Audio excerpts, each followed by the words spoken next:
kapatid, dito na naman po ang inyong maliit na lingkod.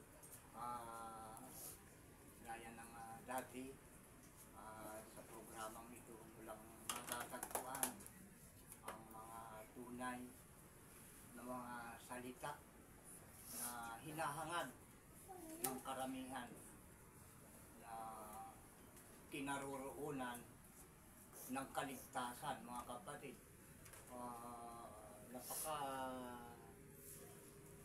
Napaka sarap pakinggan kapag alam natin sa ating sarili na tayo ay nasa lugar o ang ating kinaroroonan ay ligtas tayo, mga kapatid. Diba? Parang ano ka dun eh, tiwala ka sa lugar na kinaroroonan mo na maririnig mong palagi na dun ay safe. Safe sa English ata yung ligtas. Safety ka. Napaka may tiwala ka sa paligid na ikaw ay hindi gagalawin ng mga kasamaan dahil kaligtasan nga nandun ka lugar na kung saan ibinaba ng ating Ama yung kaligtasan.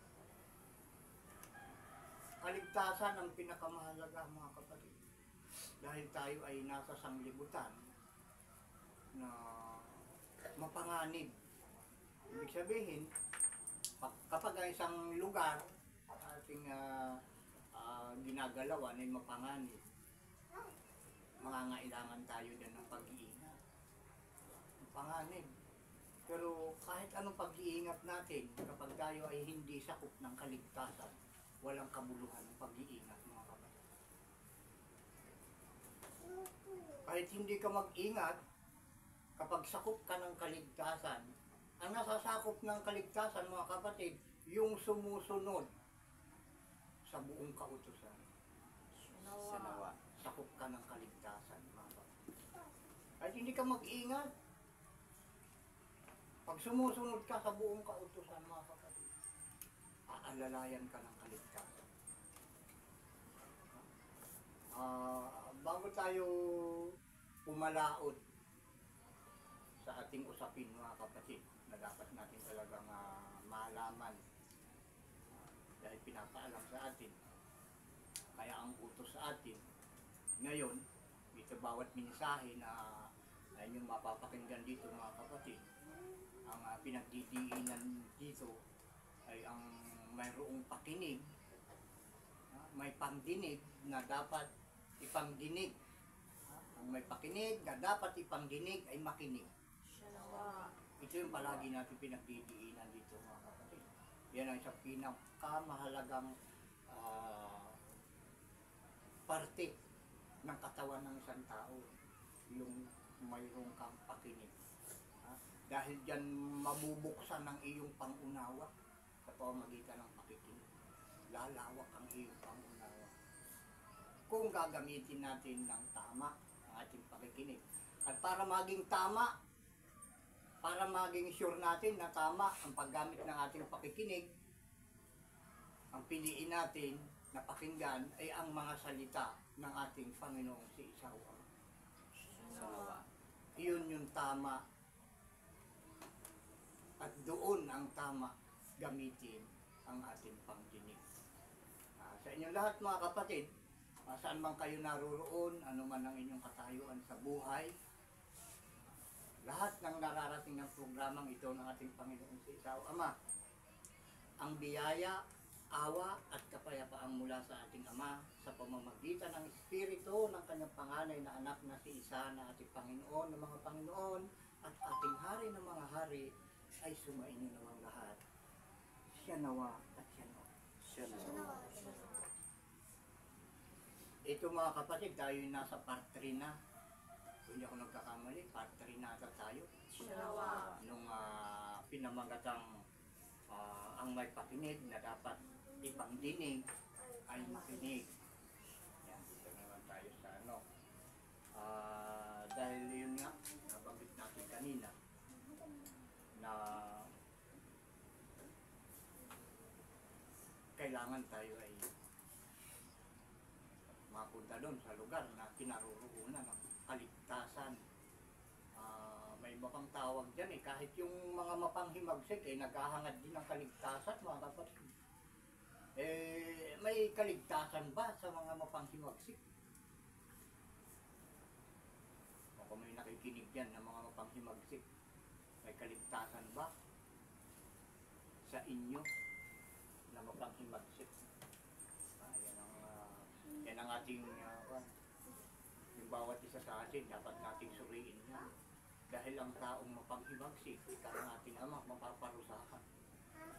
Dalawa. Manghimagsik na tayo sa ating kapwa, huwag lang sa utos ng ating Panginoong Kristo Ama. Alam niyo, tunay na ibig sabihin ng panghihimagsik ay yung pagkontra sa kung ano yung batas na ibinaba ng ating Ama.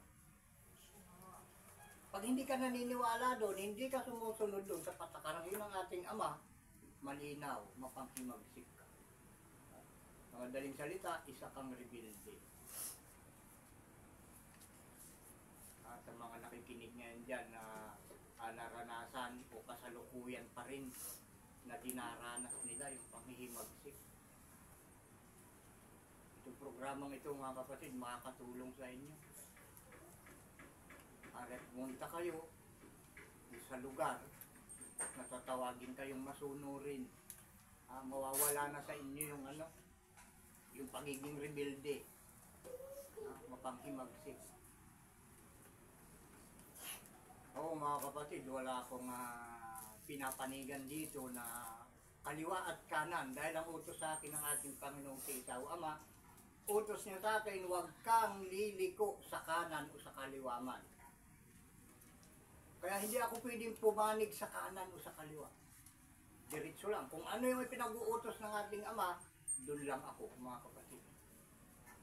Kaya nga sinasabi ko sa inyo nung mga una pa nating mensahe na ipanarating sa inyo, yung kanan at kaliwa ay pinatikim nila sa akin yung kanilang mga maling gawa. Puro mga kinatha ng kanilang isip. Yung mga pagdududa, yun yung ini-apply nila sa akin eh, mga wala naman silang basihan. Wala pa silang napatunayan, itinuring na nila ako na kung ano yung laman ng kanilang isipan. Yun yung masama sa tao. Hindi ka pa napapatunayan na ikaw nga ay may kasalanan, sa bawat pagtanong nila sa'yo, nararamdaman mo na ikaw ay kanilang pinarurusahan. Sa pagtanong pa lang, ay tatanungin ka, nakagapos ka na eh. Diba? Yun namang kanan, tatanungin ka, eh, pinapalibutan ka na ng mga may baril din. Diba? Pinagbabantaan ka na kaagad. Tanong pa lang yun, may kasama ng agad parusa. Di ba parusa mga kapatid, ikaw ay tatakutin. Diba? Gigipitin ka dahil sila ay malalakas. Sila ay mayroong malalaking grupo.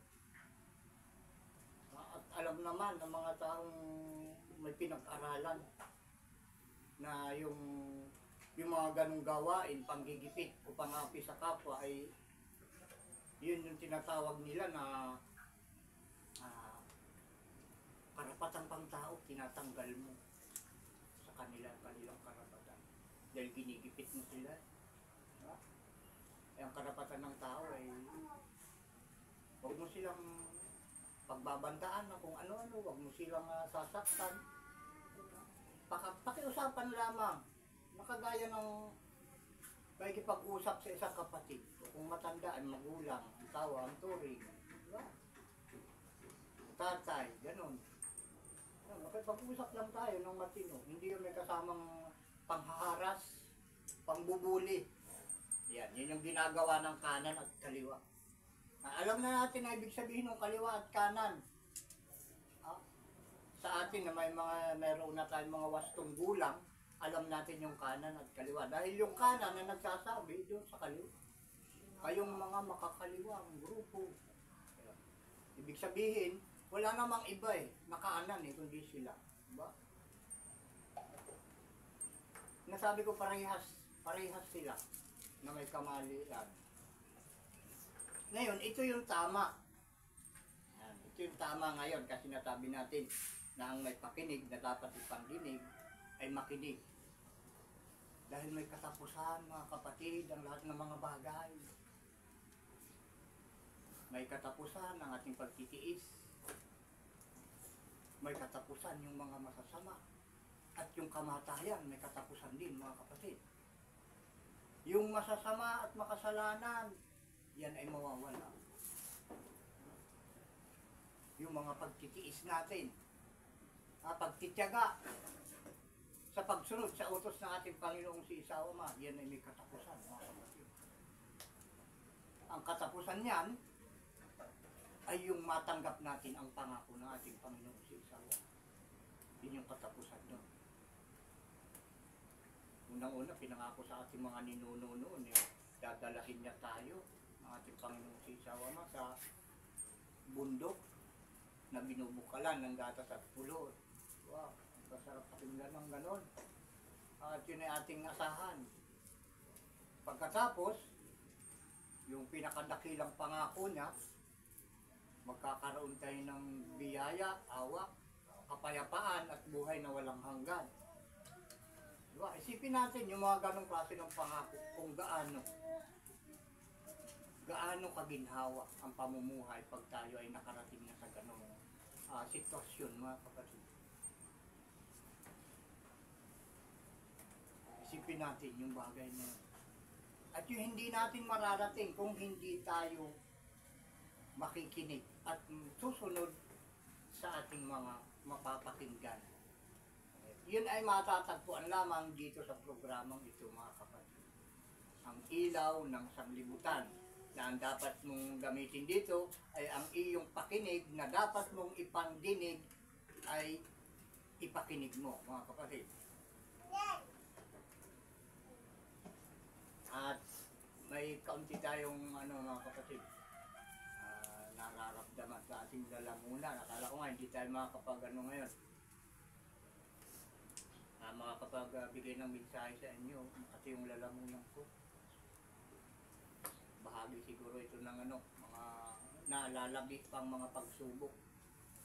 Mga natitira pang pagsubok, mga kapatid, sa amin. At yan ay sa ating lahat nang lumalapit at nagsusumikap, sumunod sa utos ng ating Panginoong si Isawa Ama. Ganun pa man, tuloy-tuloy pa rin tayo. Diba? Kahapon ay mas malala ito. Pakaramdam ko, hindi tayo makakapagbigay ng mensahe sa inyo. Pero kanina, mga panahon, alas 7, naramdaman ko speed. Dahil yan ang buong tungkulin ko, mga kapatid, magparating sa inyo ang kung ano ang kinakailangan ng bawat isa sa atin para tayo ay maligtas, mga kapatid. Nainom muna ako, mga kapatid, ng mainit na tubig at tanggal ng ating lalamunan.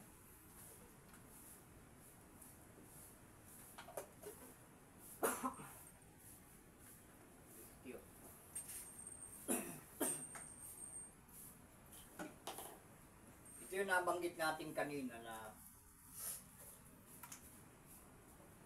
may katapusan ang mga bagay, lahat ng bagay, pati nga yung yung langit at lupa, mapapalitan yan, mga kapatid. Alam niyo, ibig sabihin ng langit, kung ano yung ating kasiyahan ngayon na nararanasan, na kinaiinggitan naman ng iba.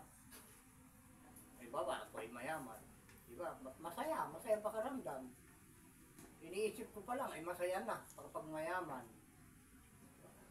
Maginhawa. Pero may higit doon, mga kapatid. May higit sa kayamanan. Man din. Kasi tingnan nyo yung mga mayayaman, ngayon, nagiging viral na yung DPWH ba yan, tawag doon. Mga korupsyon na nangyayari sa mga Department of Highway na yan, o Department Works and Highway. Magbiro nyo, mga kapatid, mayroong nag-surrender ng mga mga luxury car. Yung mga GMC, ang tatak. Yun yung mga mamahaling Mercedes-Benz. Nagulat ako doon sa presyo. 40 million mga kapatid. Wow. Isang sasakyan lang yun 40 million ng halaga. Oh, ano kalaking pera yun. Para sa ating mga dukha napaka daming pera na yun. 40 million, isang sasakyan lang. Diba, ang laki. Galing sa ano? Galing sa kurap. Galing sa pagiging kurap. Kaya sinurinder. Siguro na konsensya na rin ng tao na yun, mga kapatid. At meron pa daw mga susunod siya na isusurinder sa gobyerno. Kaya yung mga fan ngayon naglalabasan na. Magkasabay. Kasabay ng katotohanan ay yung mga kamalian. Kasabay ngayon na lumalabas mga kapatid. Ito yung katotohanan, ito yung tama, ito yung dapat. Siya nawa. Dito sa huling araw, lahat ng mga kalukuhan, mga pagdadaya, ng mga maltungkulin ay naglalabasan. Dahil nga dito, sa programang ito na sumasabay, sabi nga ng ating Panginoong Sisaw, Ama, dito sa panahong mapanganib, may pagkalipol na mga masasama. Ang kayamanan ay hindi makapagliligtas sa tao sa tiyak na kapahamakan. Yun yung mayayaman ngayon kung gaano kabigat. Lalo yung mga sangkot sa korupsyon kung gaano kabigat ang kanilang nararamdaman. Pero sa panonood ko sa kanila, pakaramdam ko ang kakapal ng mukha. Dahil sila inaalalayan ni Satanas eh. Sila naniniwala na ang batas ng tao ay kayang-kayang hilahin ng kayamanan. Doon naniniwala yung mga mayayaman, kayang-kaya nilang baluktutin yung batas ng tao. Kasi sinasabi ko mga kapatid, batas ng Ama ang nasusunod ngayon, hindi ang batas ng tao. Kaya yung mga itinayo ngayon na bago, presidente ba, at yung kanilang mga staff, diba? Mayroon siyang tagapagsalita, husay magsalita nun, yung babae. Kung ating napapanood yung mga pakontra nung BC, akala ko ba yung presidente at vice president, akala ko magkakampiyan. Pero dito sa ating bansa mga kapatid, magkaaway. Diba? Paano yun? Ano mangyayari na maging maginhawa ang isang bansa kung yung kanan at kaliwang kamay nagkukontrahan, diba? BC at Vice President. Pero huwag kayong mag-alala mga kapatid dahil ang ating Ama ang nasusunod. Siya ang nagdadala ng mga nangyayari ngayon. At ang pinakamagandang gamot lang dyan para tayo ay huwag lubos na maapektuhan ng mga nangyayari ngayon dahil ipinapakita ng ating Ama sa sanglibutan na napakaraming kamalian ang nagaganap ng dahil lang sa pera. Dahil sa kayamanan. Dahil sinasabi nga sa banal na kasulatan na ang kayamanan ang ugat ng lahat ng uri ng kasamaan.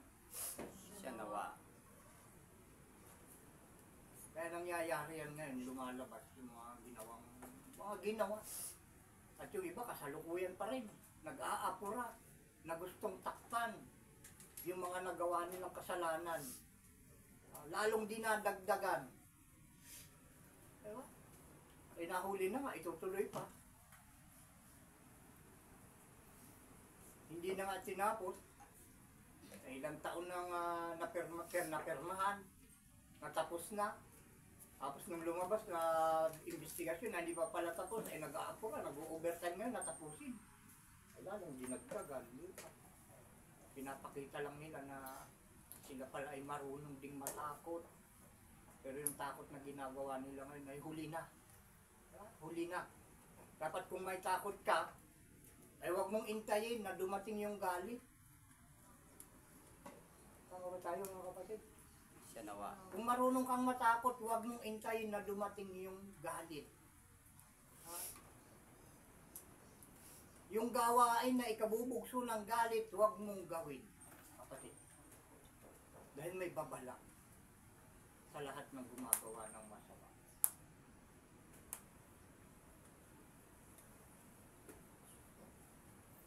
Kita nyo.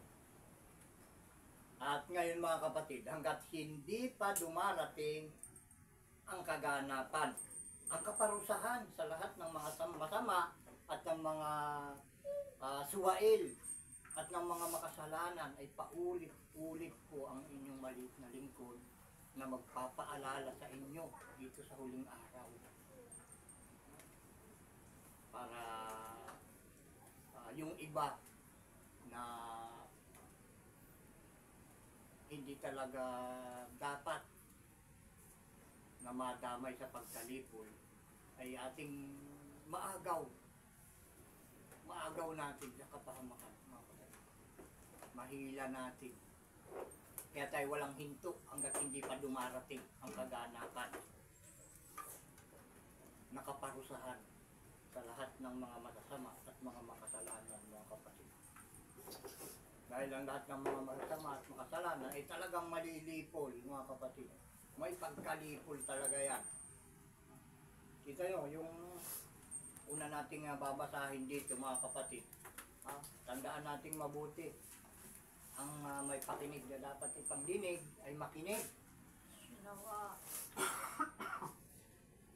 Ayan, huwag nyo lang pakinggan yung inuubo ko, mga kapatid. Makatitala yung lalamunan ko.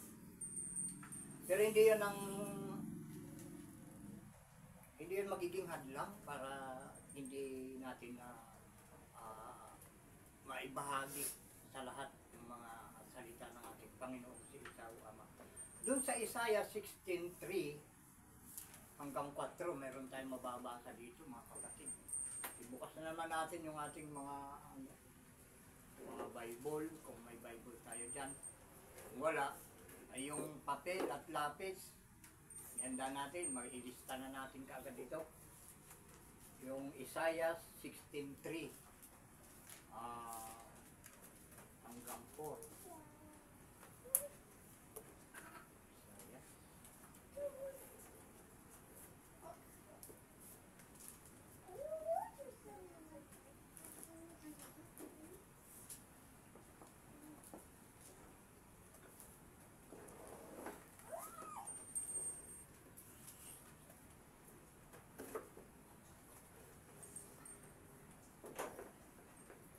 Kanya mga kapatid, ang nating mababasa, may tipag na siya sinasabi natin na hanggat hindi pa dumarating ang kaganapan at ang kaparusahan sa lahat ng mga masasama, ng mga suwail at mga makasalanan, ay paulit-ulit tayo na magbibigay paalala, pangaral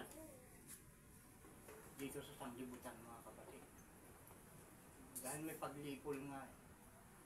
Ito yung ating obligasyon.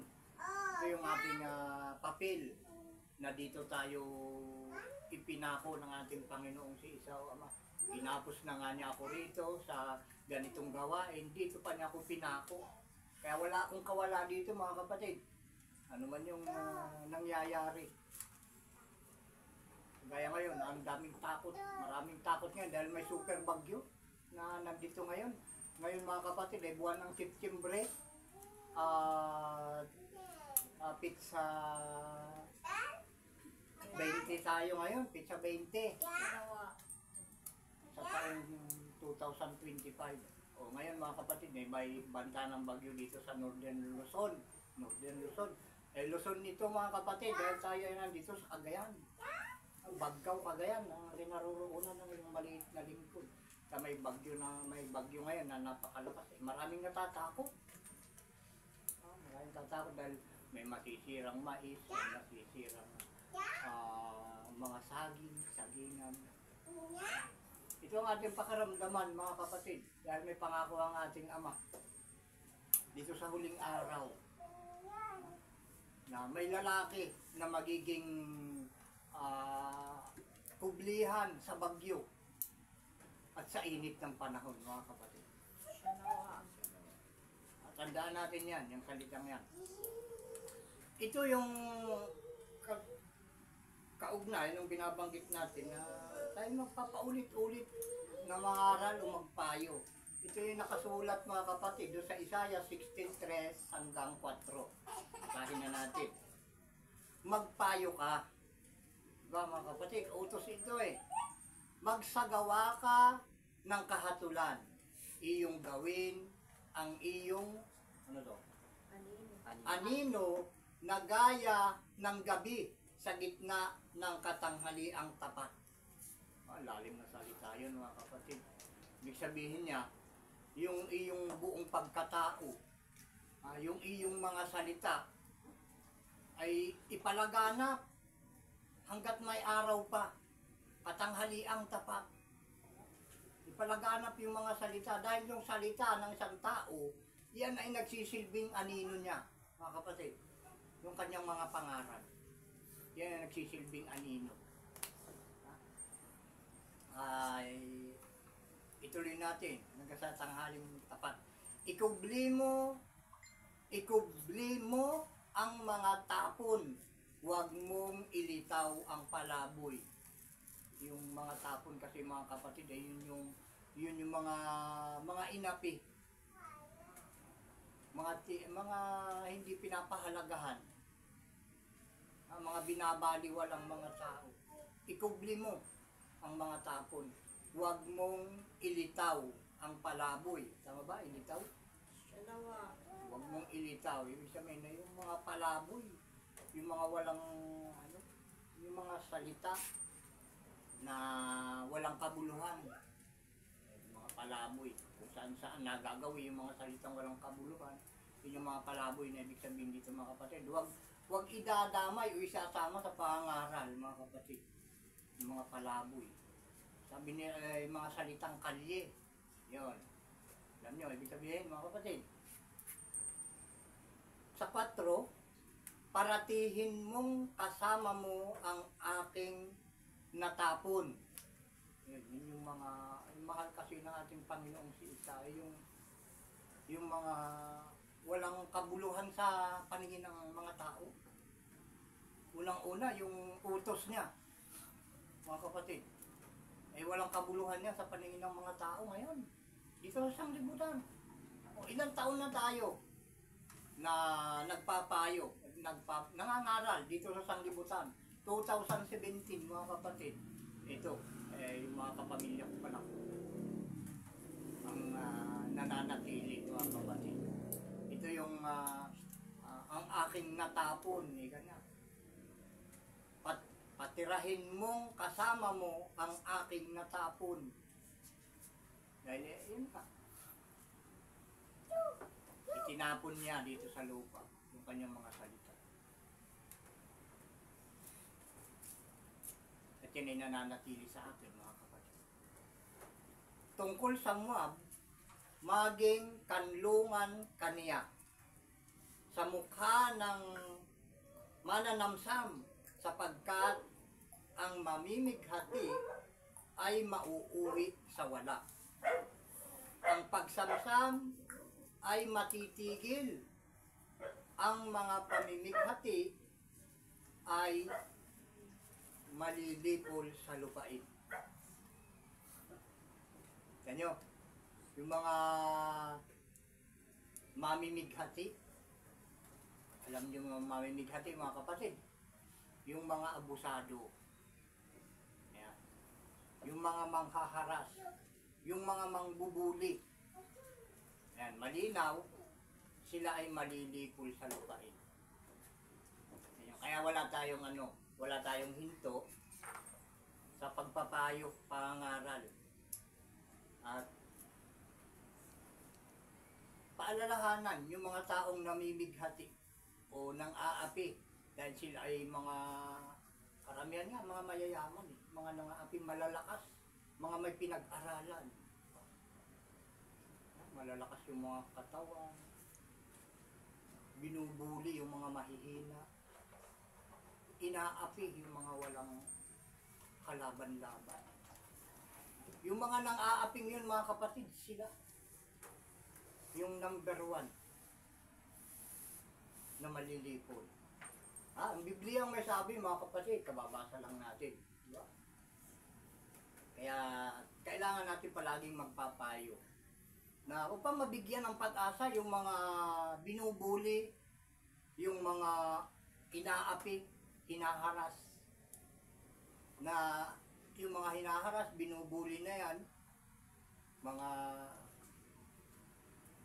di ba, binubugbog na nga, kasama ng pangbubuli na yan, na sila ay mayroong pag-asa, hindi sila madadamay sa pagkalipol, lalong-lalo na kung ito'y inyong pakinggan ng programang ito at inyong ganapin, mga kapatid. Yan, 100%. Hindi ka makakadamay o hindi ka madadamay sa mga malilipol, mga kapatid. Dahil ito yung magtuturo kung paano ka magiging mabuting tao at kung paano matutuwa o malulugod sa iyo ang ating Panginoong si Isawa. Dahil ang utos niya palaging sumunod. At yung dapat sundin na yon ay dito ninyo maririnig, mga kapatid, sa programang ito. Na ito yung natatangi, nag-iisa. Sa lahat ng turo, ito ay walang kapantay at hindi mapapantayan. Ito walang katulad at hindi matutularan, mga kapatid. Sinawa. Kaya ang pangako dito, makinig lamang kayo at sumunod sa inyong mga napakinggan at makakamit ninyo ang buong pangako ng ating Panginoon si Isawa. Siya nawa. Sikiyot, mga kapatid, may talagang binubuli tayo ng dyablo. Pinipilit tayong pigilin. Baka ngayon ko palang maubos ng ganito. Ito yung ikalawa na mababasa natin sa Jeremias 10:11. Yan, Jeremias. Abanti ba ito? Abanti ng konti. Jeremias 10:11.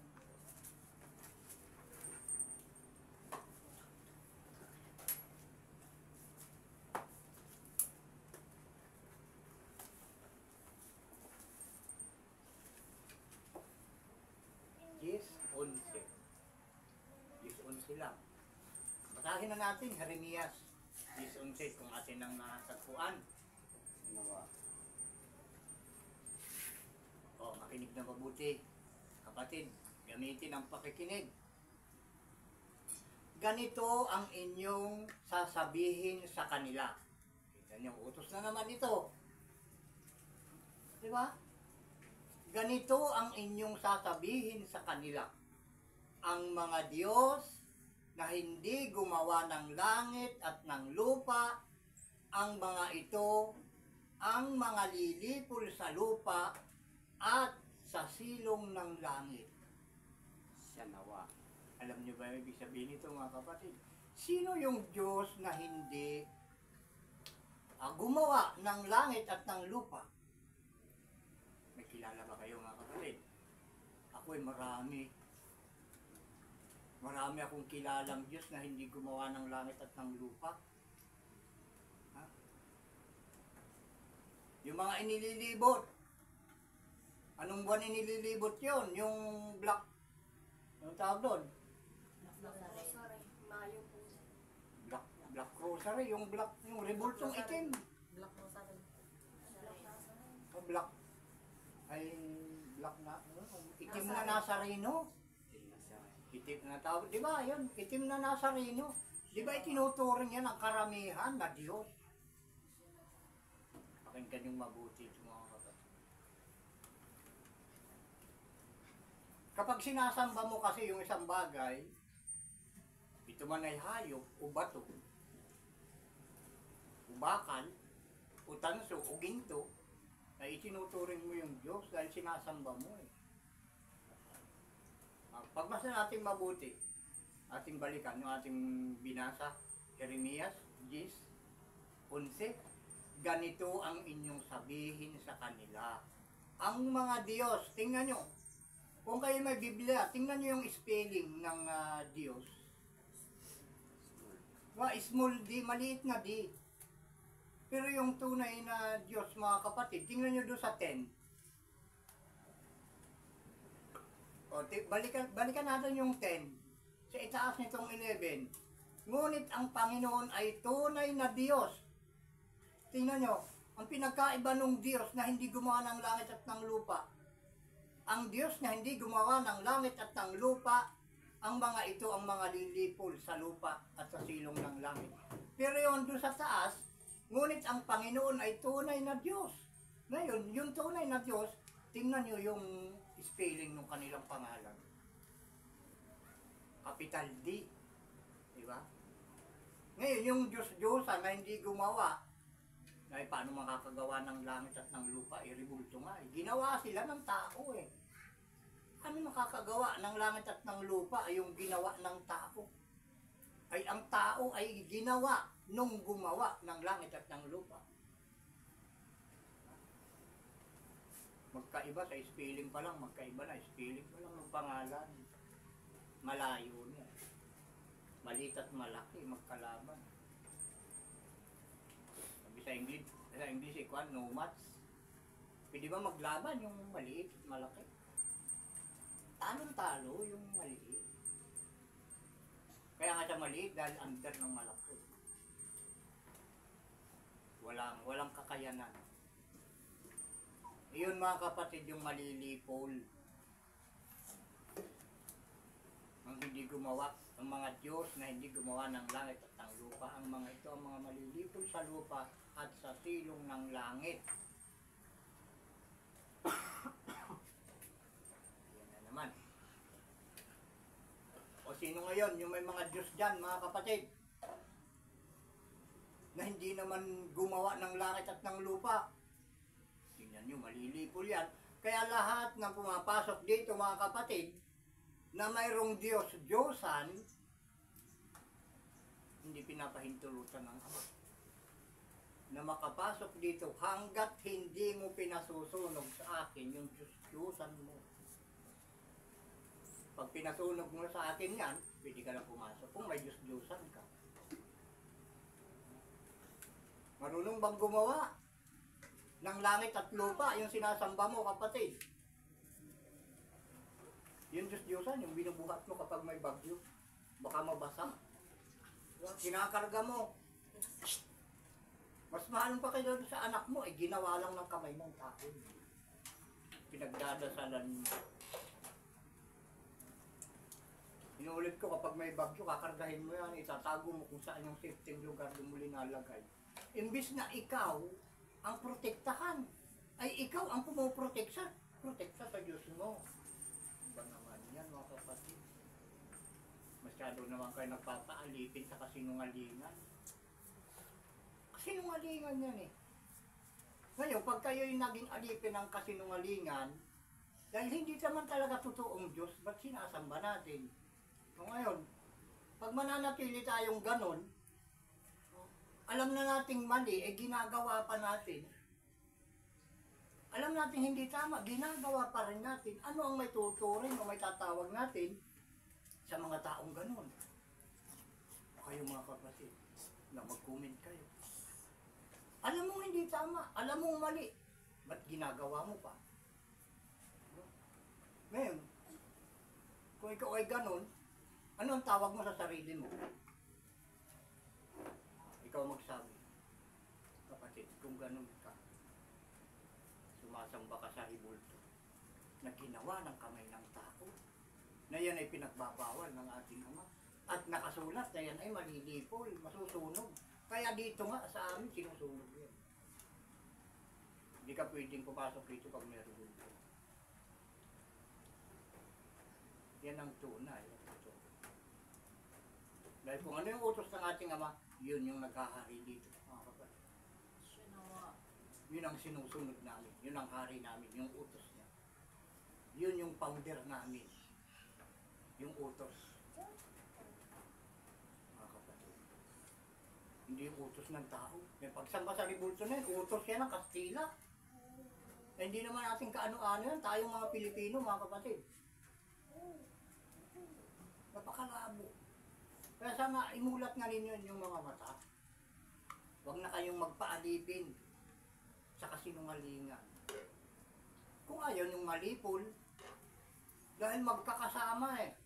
Yung sinasamba at sumasamba, pagdating ng kapahamakan, doon sa sinasamba na hindi naman gumawa ng langit at ng lupa, yung sinasamba na yon at yung sumasamba ay kasamang malilipol, mga kapatid.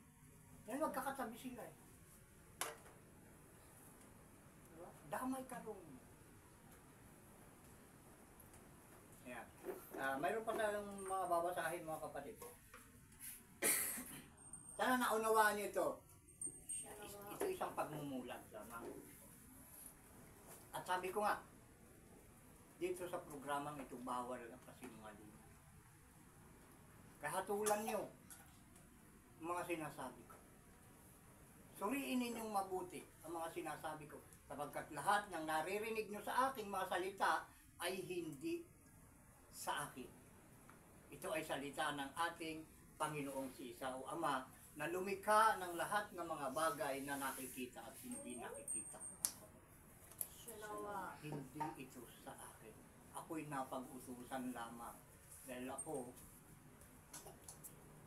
ay pag-aari ng ating Panginoong si Isa.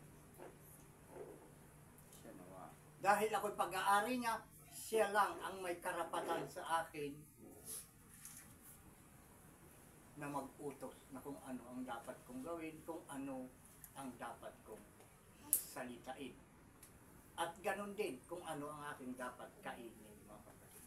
Lahat ng yon ay naaayon sa kalooban ng ating Panginoong si Isaw Ama na nasa langit ng mga langit, mga kapatid. Siya nawa. Yung ating pang mababasa doon sa ikalawang Pedro 3:7. Tingnan nga natin, mga kapatid, ikalawang Pedro 3:7 kung ano ang aalinawan nito.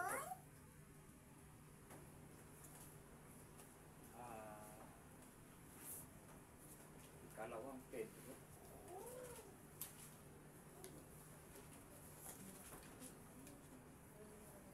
Ayun.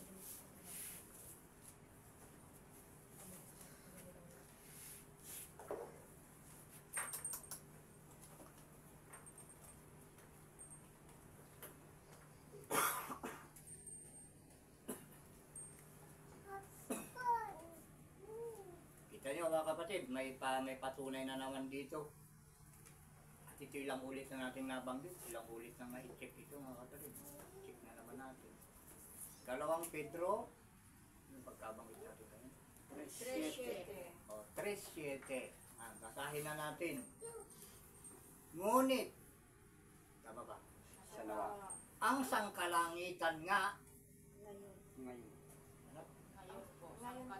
Ngunit ang sangkalangitan ngayon at ang lupa sa pamagitan ng gayunding salita ay iningatang talaga sa apoy na itinataan sa araw ng paghuhukom at ng paglipol sa mga taong masama. Pero kasabay ata, ibig sabihin nito, yung langit, no, ang lupa, ngunit ang sangkalangitan nga ngayon, ang sangkalangitan ngayon at ang lupa sa pamamagitan ng gayunding salita ay iniingatan talaga sa apoy na itinaan sa araw ng paghuhukom at ng paglipol sa mga taong masasama.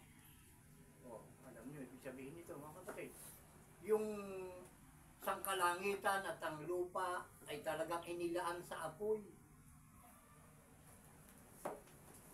Itinaan sa araw ng paghuhukom at ng paglipol sa mga taong masasama. Taong masama. Kita kasabay.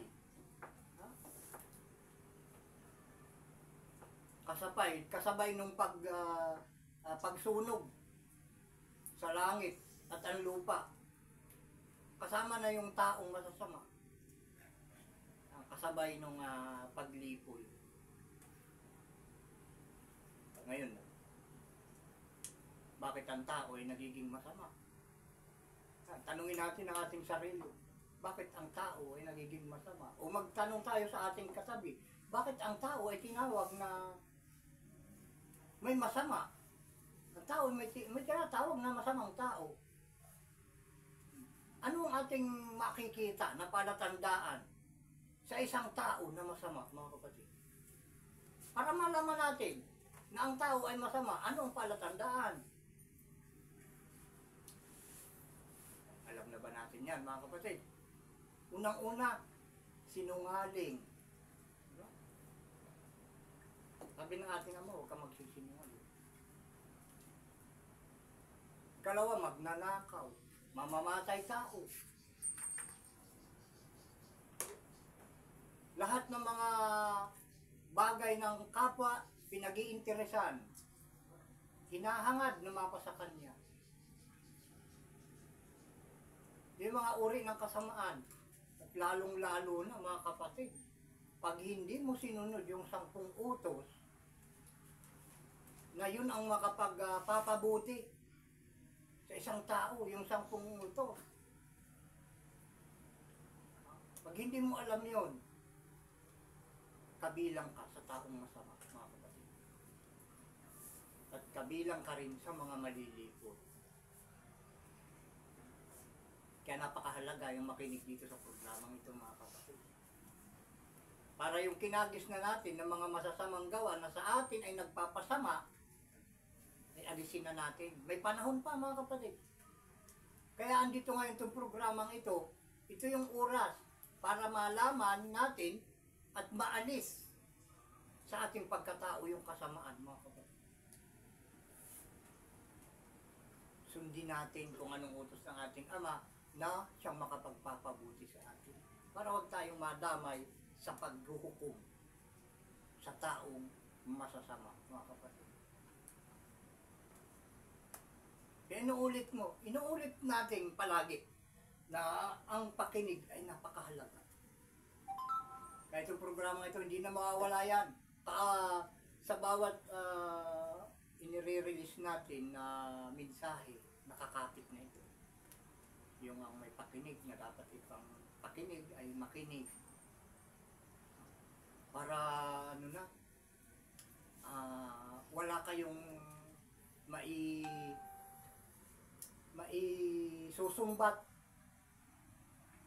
sa ating Panginoong si Isa o Ama sa oras ng paghuhukom, mga kapatid.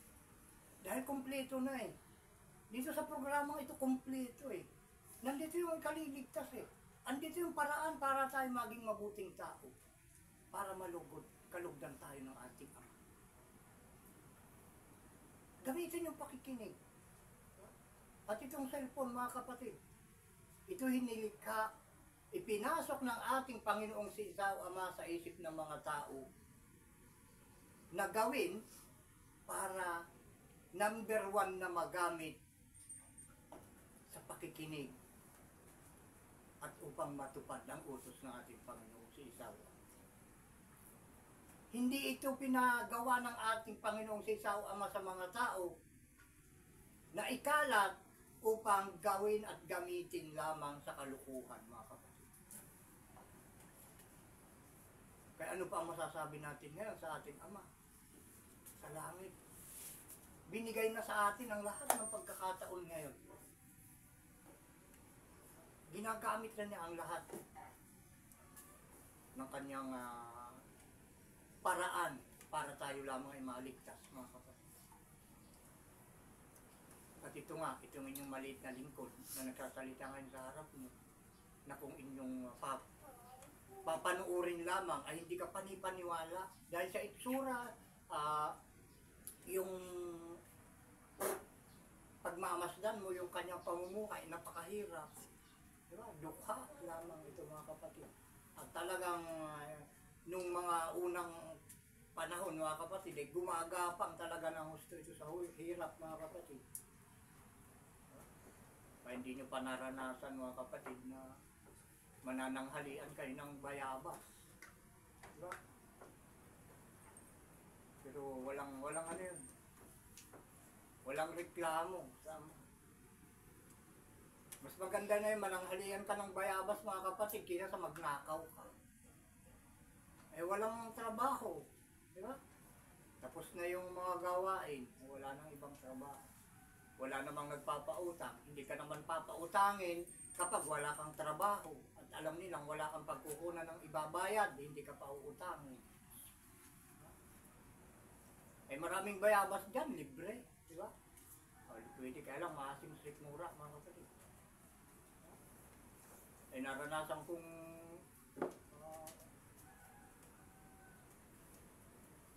kumain ng agahan na yung saging na hindi pa matigas. Yung mga parang ano pa lang, malambot pa yung mga laman. Mas marami pa yung balat isa sa laman. O, ganun kahirap ang inyong lingkod mga kapatid. Grabe. Namumuhay, walang bahay. Mabuti pa nga yung pagong. May sariling bahay. Nung mga unang panahon mga kapatid. Pero nung tinawag na ako ng ating ama, nasabi niya sa akin, subukin mo ako. Sundin mo ang utos ko at lahat ng kailangan mo sa araw-araw ibibigay ko sa iyo. Sinubok ko. Dahil ibinigay nga sa akin, pero luma, hindi ganito, lumang Biblia yun na palagi nga sa akin. Yan ako natagpo. Subukin mo ako, gawin mo ito. Ayun, unti-unti binago niya yung pamuhay ko. Nawala na yung manananghalian ng bayabas. Ngayon, eksakto na lang mga kapatid, yung pangako ng ating ama, lahat ng kailangan mo sa araw-araw, ay bibigay ko sa iyo. Yung binibigay niya, pag nagugutom na ako sa tanghali, eh meron namang pagkain na ibinibigay ang ating ama. Hindi nakagaya noong hindi pa ako sumusunod sa kanyang utos. Hindi nakagaya noon. Kaya tinupad niya ang pangako. Sa pagsunod sa kanyang utos, ay maibibigay niya talaga yung lahat ng pangailangan natin sa araw-araw. Eh noon, pag bababa tayo, nandito kami kasi sa liblib na lugar. Dito tayo sa ating Gabiya, Baggaw, Cagayan. At tayo ay nasa Zone 7, last na ano ito, ang tawag dyan, zona. Nasa paanan ng bundok mga kapatid. Eh pagbababa kami noon, naglalakad. Walang sasakyan eh, kahit kalabaw, wala akong kalabaw. Yan mga kapatid, eh ito na, meron na tayong kahit pulong-pulong lang, eh meron na. Pinagagamit na tayo ng hulugan. Ilang kaya natin na binigay ng ating ama. At least, umaangat ng unti-unti. At sabi ng ating ama nga, eh, yun yung katotohanan, yung kanyang mga salita ang katotohanan. At sabi niya sa akin, ito ngayon, nakita mo yung ngayon yung katotohanan, ito ngayon ay yakapin mo at huwag ka nang bibitaw. Sunawa. Kaya mga kapatid, hindi na tayo dapat bumitaw dito sa katotohanan ito. Dahil ang tao kasi ay alipin ng kabulukan. Alipin ng kasinungalingan. Ngayon na makapagpapalaya sa atin sa pagiging alipin natin ng kasinungalingan ay yung katotohanan. Yun yung magpapalaya sa atin. Itong katotohanan na naririnig ninyo sa programang ito mga kapatid.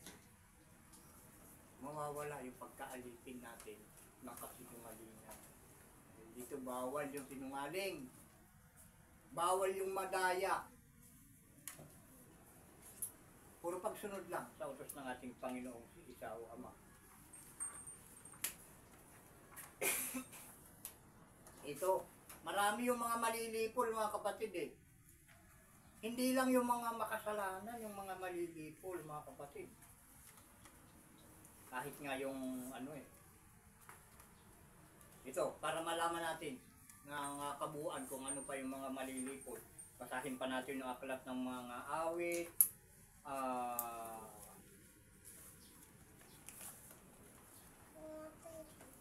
104:35.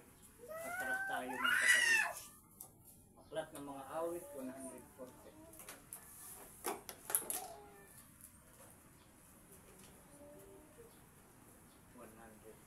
104, 107,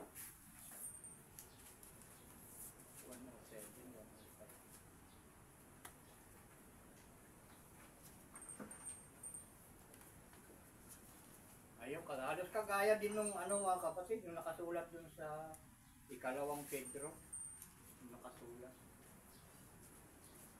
Last nung kapitulo 104, 35.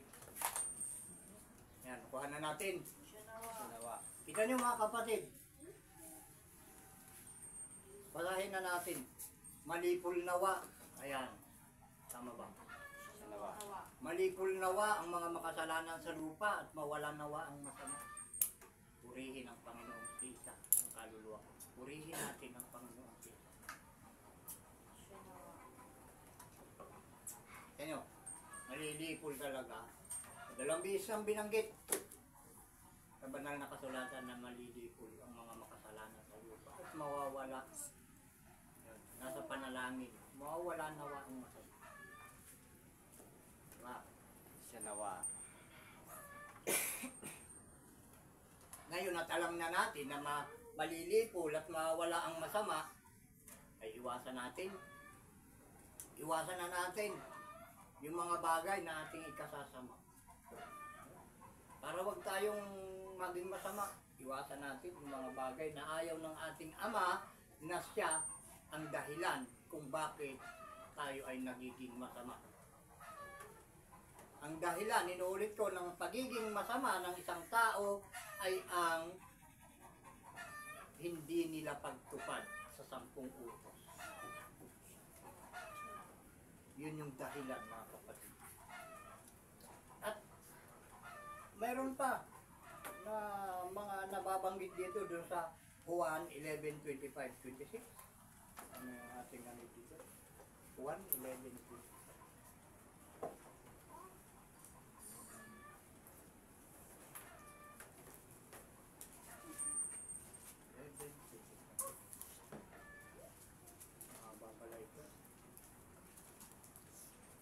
Isahin natin ngayon, hindi pa tayo nakakalis sa number 1, ay number hanggang number 5 tayo eh. 11, 25, hanggang 26.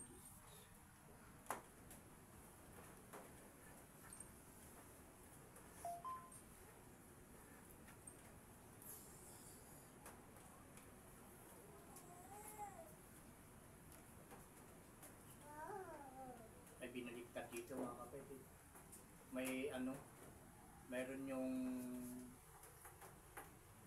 ito naman yung ano, yung hindi mamamatay, yung hindi malilipol mga kapatid. Ito yung mga masunurin naman ang nakalagay dito sa Juan 11,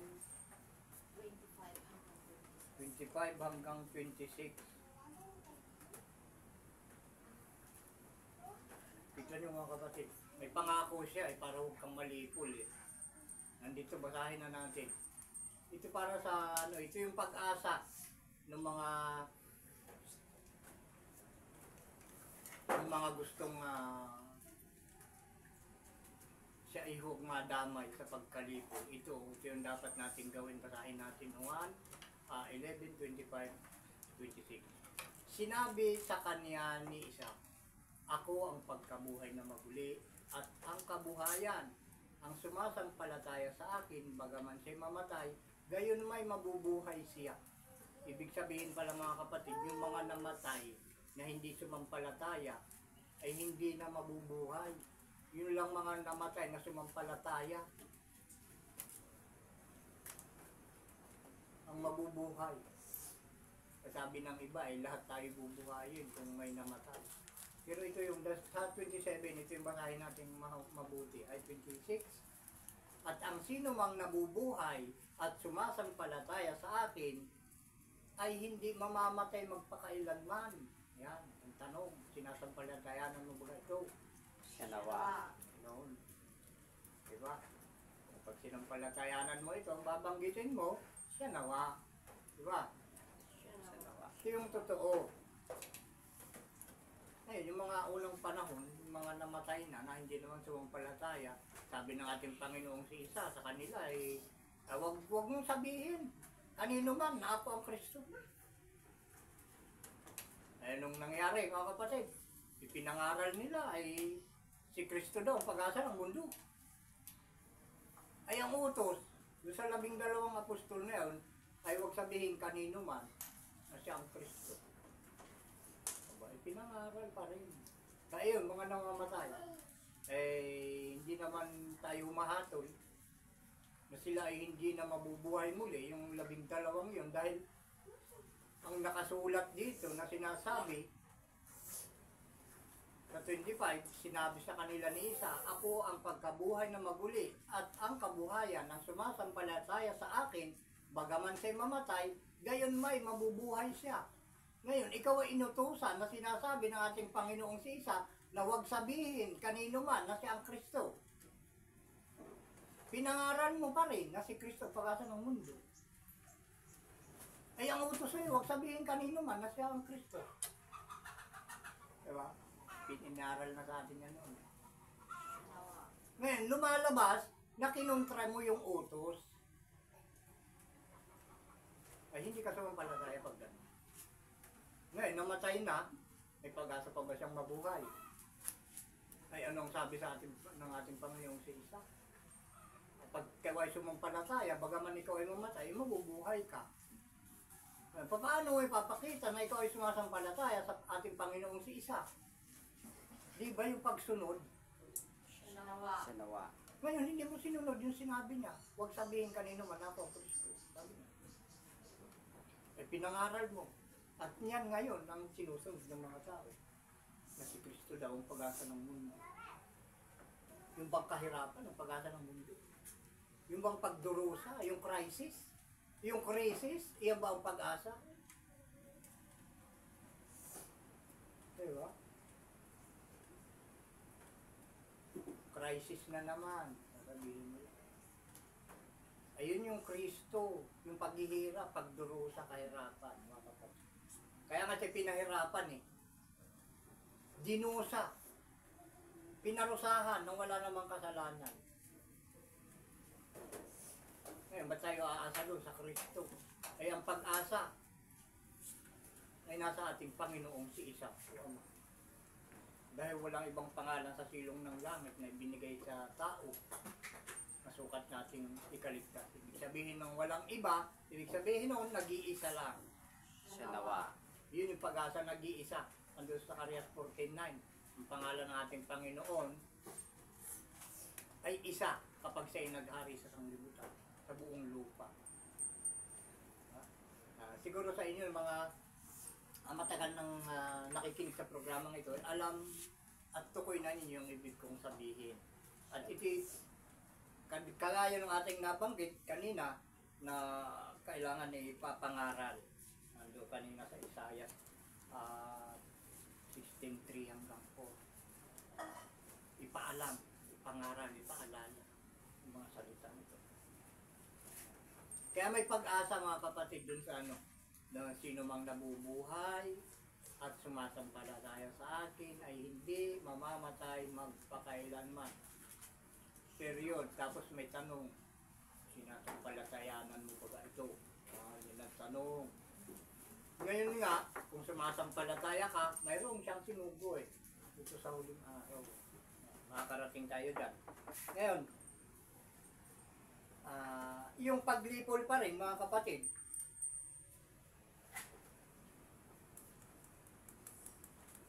dahil binanggit na na siya ay may pangako sa mga sumasampalataya na hindi mamamatay magpakailanman. Ito yung salita ng ating Panginoon na si Isa, na kanyang pangalan noon ay Jesus. Ano sa palagay niyo mga kapatid? Nagsisinungaling ba ang ating Panginoon? Ay nakasulat sa kanya, walang kasinungalingan mga kapatid. Wala sa kanyang kasinungalingan. Lahat ng sinasabi niya ay sapat at totoo. Siya nawa.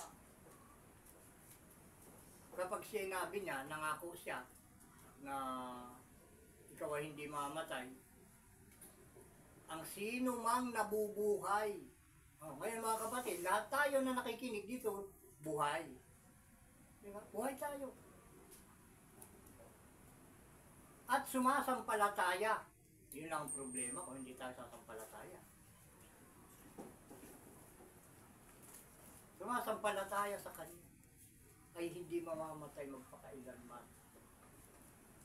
Kahit tayo naman ay nabubuhay, hindi naman tayo sumasampalataya, ay hindi natin mararanasan yung pangako niya na hindi mamamatay magpakailanman. Pag hindi ka sumampalataya, ngayon, ano ba talaga ang gusto natin? Dahil sabi nga, sa kanta, ang tao ay walang kasiyahan. Ano ba talaga ang gusto natin?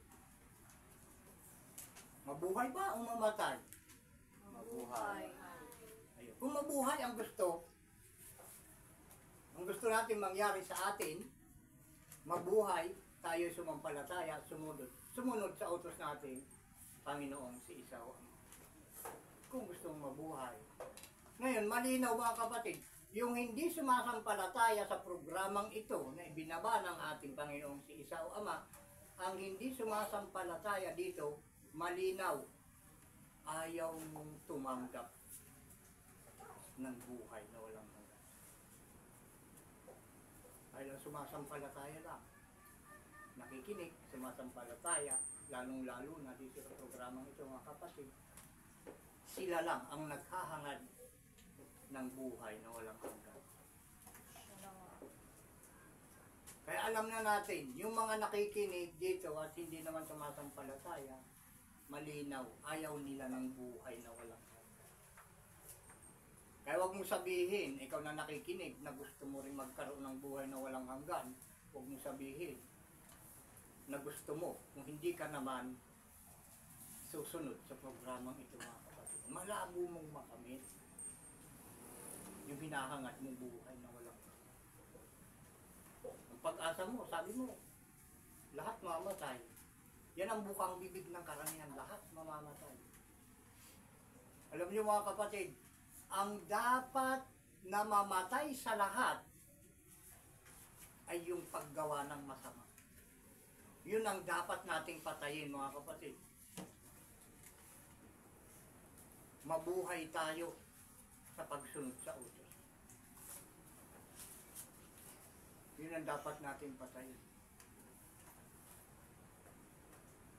Dahil kaya na napupunta yung kamatayan sa isang tao dahil nga sa pagsuway. Ngayon, pag sumusunod ka na sa utos ng ating Ama, yung kamatayan aalisin ng ating Ama sa iyo.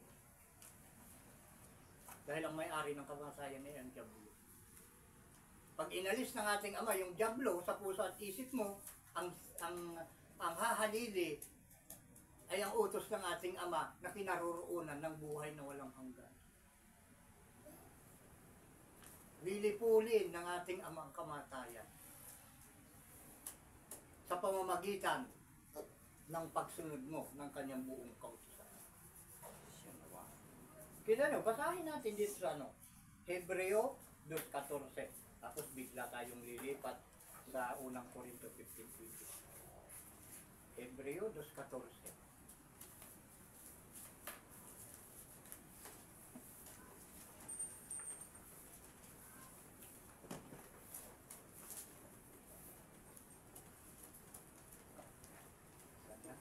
Hebreo 2:14.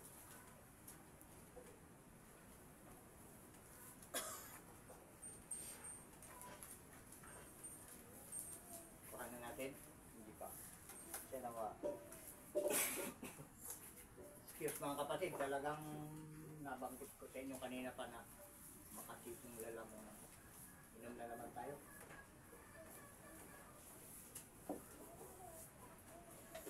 Malamig na. Oh, nakikinig pa rin ba kayo mga kapatid? Anong oras na tayo? 1 minutes in... Ay? 1 minute. 1 hour and 8 minutes. Ay, habol natin. Itong dalawa pang ito. Dito pa lang tayo sa number 1 mga kapatid. Ayan. yung ano, yung binabanggit natin kanina, na yung kamatayan ay malilipol. Dahil ang may-ari ng kamatayan ay ang Diablo, mga kapatid. Naniwala kayo? Siya nawa. Si Satanas ang may-ari ng kamatayan. Basahin natin doon sa Hebreo 2:14. Dahil sa ang mga anak ay mga may bahagi sa laman at dugo. Siya na may gayon ding nakabahagi sa mga ito upang sa pamamagitan ng kamatayan ay kanyang malipol yaong may paghahari sa kamatayan sa makatuwid ay ang Diablo. Tingnan, siya pala ang hari ng kamatayan, yung Diablo. Diba? Malinaw mga kapatid. Kapag namatay ka, ang hari mo ay ang Diablo, mga kapatid. Nakasulat. Dahil sa hindi mo pagtupad ng kautusan. Ngayon, nagkakaroon lang ng buhay na walang hanggan ng isang tao kung ikaw ay susunod, tutupad ng walang bulong-bulong sa kanyang buong kautusan, mga kapatid. Hindi makakasingit ang Diablo ron eh. Dahil ang Diablo ni isa ay hindi niya sinusunod ang utos ng ating Panginoong si Isaw. Kaya yung kamatayan ay nandun sa mga masuwayin. Ang number 1 na masuwayin ay ang Diablo, mga kapatid. Kaya siya ang hari ng kamatayan. Siya nawa. Nakasulat. Sa banal na kasulatan. So, tandaan yung Hebreo 2, ano to kanina? 14. Oh, ito nyo. Yaong may paghahari sa kamatayan sa makatuwid ay ang Diablo.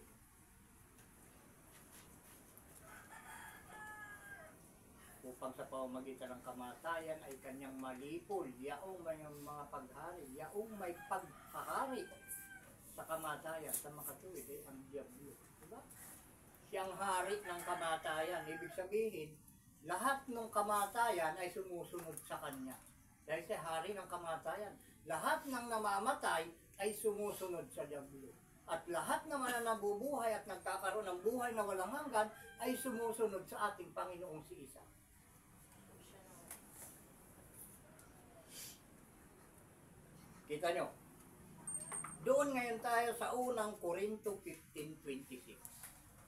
Atras ba tayo ang kailangan? Unang Korinto 15.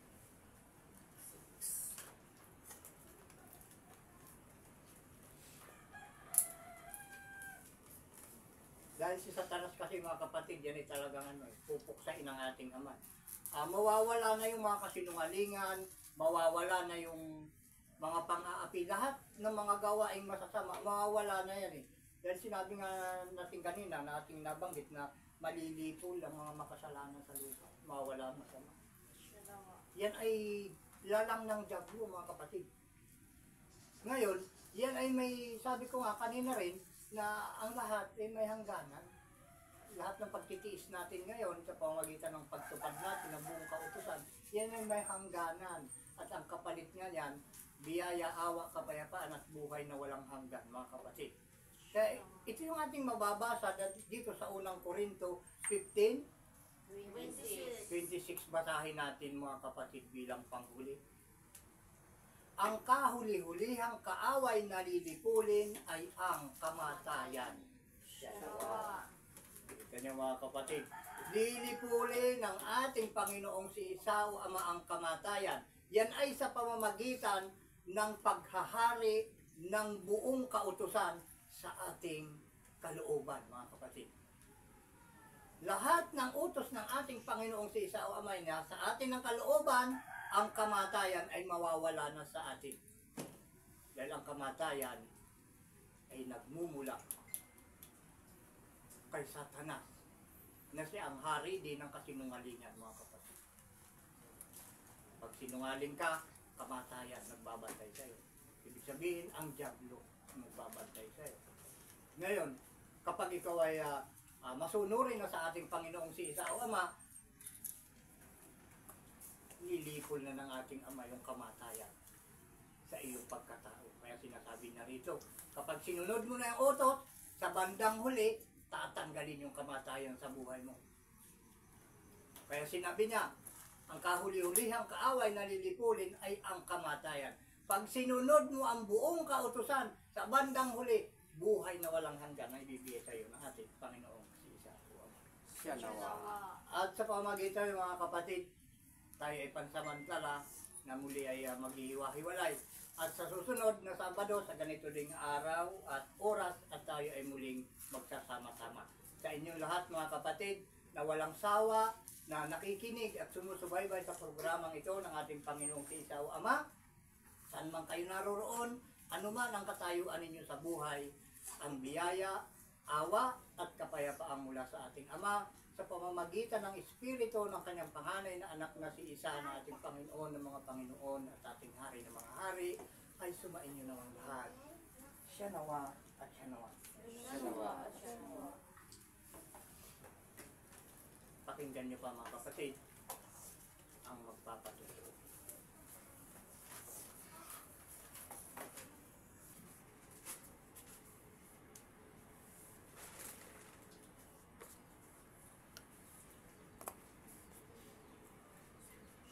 Taas natin ating tanang kamay at sabay-sabay tayong magpapatuo.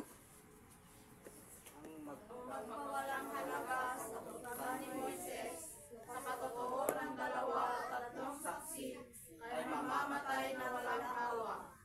Kaya kami po ay nagpapatotoo at sumasaksi na ang mga salita na inyong narinig na mula sa bibig ng huling sinugo ng Ama sa pamamagitan ng Espiritu ng kanyang panganay na anak, ang aming Panginoong si Isa, ay pawang tapat at totoo, na nakataming gawain at magmaming tungo sa pagbabalik loob sa Ama, at pagbabagong lahi, na ayon sa kalooban at nabuong kautusan ng Ama sa langit. Ang pinagkakatiwalaan at sinugo ng Panginoong si Isa sa gawain at sa mga pagkakaisang ito ay ang anak ng tao na propetang gaya ni Moises, na ito ang dapat na pakinggan ng lahat ng mga tao, sapagkat ayon sa aklat ng mga gawa 3:22-23, tunay na sinabi ni Moises, ang Panginoong si Isa o Ama ay magtitindig sa inyo ng isang propetang gaya ko mula sa gitna ng inyong mga kapatid. Siya ang inyong pakinggan sa lahat ng mga bagay na sa inyo sasalitain niya.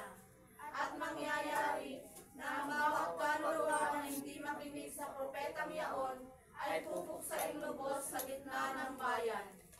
Siya nawa at nawa. Siya nawa at siya nawa at magbatian na tayo ng pagbati mula sa Ama ng katiwasayan at kapayapaan.